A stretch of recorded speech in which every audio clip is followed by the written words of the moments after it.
Hey there, good evening. Welcome to Prog Monster. My name is Murph. I am the host of this show, a show dedicated to progressive rock and other forms of rock music. So, this is just a remake video as, for whatever reason that I can't explain, the volume didn't come through on the last one. It seems to be coming through fine on the computer. It might have been the upload that caused the problem.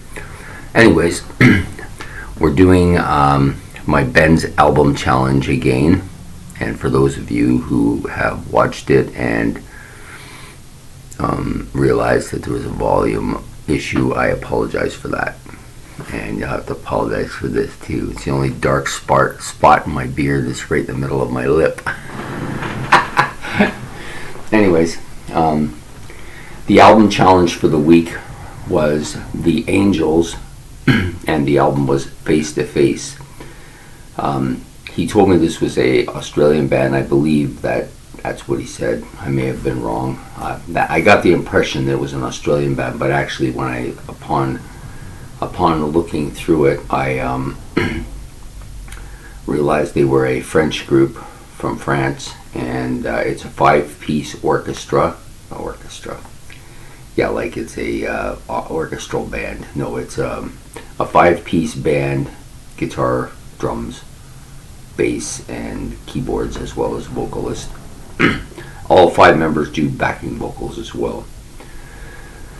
Okay, so the album was released in, I believe it said 92. Anyway, there are 13 tracks on the album. So generally speaking, the album, the overall general feel of the album is, I would say it's kind of one of those borderline hard rock heavy metal. Now, it does have a ballad, and there are some soft spots in different spots, but a lot of it has a heavy metal feel to it. So I would say it's probably hard rock heavy metal. That's the genre I would put it in. Some really strong guitar on this album. I think the guitarist is the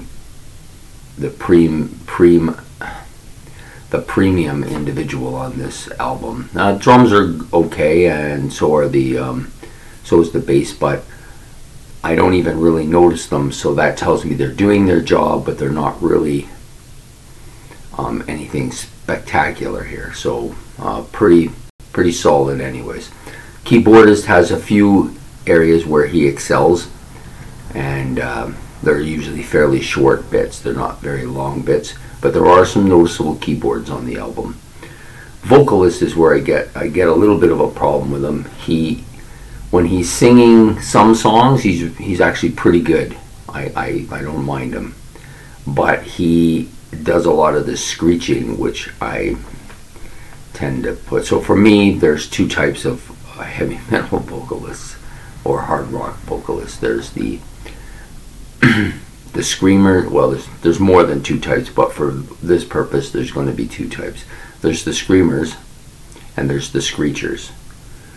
The screamers are more notable with people like Ian Gillan and maybe David Lee Roth. They do those high screams, but they're not. They kind of fit in with the music a bit. The screechers are the Axl Rhodeses and the Steven Tyler rock musicians of the world, who for some reason think that banshee screeching is really great, and I just don't buy it. I don't like it. It's a little bit much. However, he does do some of that on this album, but it's enough to be distracting, but not enough to really destroy the album, which is good. You know, there's some good stuff on here that he doesn't do a lot of that. So that's my general feel of the album. I kind of liked it. This is going to come out a little bit flatter than the first version, but that's because the first version I was kind of excited to do. This version is a remake, and I'm a little bit not as excited. So anyways, there's 13 tracks. Pretty solid album, I think. It's got fairly good production to it. The musicians are pretty heavy, and I think they put together a pretty good deal here. Um, so it opens with this song called Running from the Dealer. And right away I was thinking, oh, Van Halen, Running with the Devil here, right? It had kind of a similar feel to it. But it ended up just being the titles that it didn't really have much to do with the song. Open with the song, nice keys in it, some really heavy guitar riffing here, which is nice. And I pretty much like the song. It's not a bad song. State of Shock. I like this song a little bit better than the first one. The harmonies are good on this, like the backing harmonies are good on this. The bass is a bit soft, and as the vocal part is as well at the beginning. And the riff and the solo are really good on this particular song. The next song is called Devil's Reed. This is where it starts to lose a little bit with me, because he likes those Axl vocals here. Now, I don't want to give the impression he sounds like Axl Rhodes, because he doesn't, but the part that I'm trying to emphasize here is that he's doing that screeching part, which I don't really care for. The backing vocals are pretty good here, not too bad, and the keyboard bit is also very good here. The next song is Want It. Probably from the first half of the album, this is probably my favorite track. Bit of a soft vocals, not too bad here. Some interesting guitar bits on this particular track too. A little bit different than some of the other stuff he's been doing. He seems to have a bit of a range in different ranges. He doesn't use enough of his acoustic ability. I would have liked to have heard more of that, but he does do some. There's no doubt about it on this album. I like the overall heaviness of this particular song too. Pretty solid. The next one is a ballad. I think it's the only one on the album. In fact, I'm sure it is. It's kind of bluesy and does have some.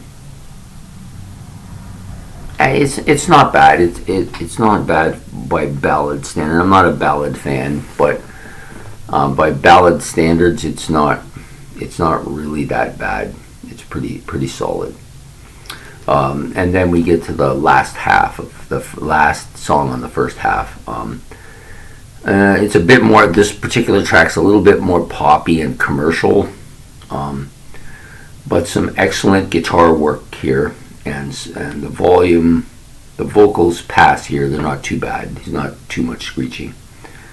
Then we get to the middle song, which is right dead center of the album, Boogie Nation. Now, Ben has asked me to also pick my favorite song from the album too, and this is probably it's between this and Call Me, which is later in the album, but I like this song a lot. It's got real boogie flavor to it.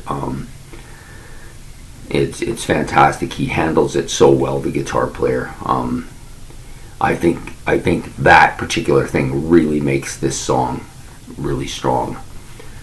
The next song is Wasteland, which opens the second half of the album. The reason I broke it into two halves is the first half I'm still kind of fence bound with the album at this point, but once we get into the second half, I like the second half quite a bit more, and kind of like overall it makes me like the album more. Open riff is really good in this song. Some excellent keyboards and guitars, and his shredding is off the charts here. The guitar player, he's just so when I say shredding, I use the word to describe heavy metal more than any other genre, because there's that tapping they do with their fingers. There's a lot of that here. The kind of Van Halen-ish, Randy Rhoads stuff that started back in the early 80s. There's a lot of that here, and but he does it well. I don't mind some shredding on the album. Some people go overboard and it's just every song is shredding, and that's just too much, but he's pretty tasteful. He picks his spots, this guy. Doesn't do it on every song, but does do it enough to make it noticeable on the album. So if you like shredding, you're going to get some here on this album. Take Me Away, which is the next track. Some nice riffing again. Vocals, the vocals aren't too harsh on the album, on this song. He's borderline, his voice is getting harsher, but he's not really screeching too much. Then you get to the next song, Hey Babe. This is another song I kind of like on the album. It's got some interesting piano and guitar bits here on this particular song. I think this is the only song with piano on it. There are a few songs with some acoustic guitar on it as well, so they add some mellowness to the album, give it some flavor, I think. Some people, you'll listen to a heavy metal album and they'll just throw this acoustic guitar bit in and a soft melody in there just for flavor, but it doesn't really suit the album. It's kind of a standoffish thing. Well, that doesn't really work here. It kind of flows with the album, which I think is good. The title track, Face to Face, next. It's got some, it's one of his better vocals. He sings the song. There's not a lot of that high screeching. There's not a lot of him ranging too far up. Kind of stays a little bit below the radar here, and I think it makes for a much better sound. I think if he could control that and keep the screeching out of his music, this album would be much better. There's another really heavy guitar riff on this song and some really good guitar soloing as well. Then we get to the other song that I like, probably between Boogie Nation and this one for my favorite on the album. It's got the best riff and solo of any song on the album. I just think it stands out that way. Really, really strong guitar part here. The last song, Missing You, Misuse from the Stones, Missing You, has an excellent kind of guitar and solo riffing again. He doesn't always do the same kind of soloing, which is what I like. He does do some shredding soloing that way, but he does do some picking soloing too, which I like quite a bit. So my overall feel of the album is the first half probably a 5 to a 6. The second half probably somewhere over a 7, maybe a 7.5. And then Boogie Nation is probably like an 8, so it falls in the middle and ties the two together. I think it's a really strong album for a band I don't know and have never heard. I listened to the album 3.5 times. The first time I only could get half in, and then I had to go. And then I came back and I listened to the entirety, and then again an entirety yesterday while I was doing my stuff. Doing my baseball cards. You would have seen that on the other video, but they're done already, so I can't do them twice. And then yesterday I kind of, while I was doing my strat cards and putting them into their containers and stuff, I was listening to this album and making my notes then.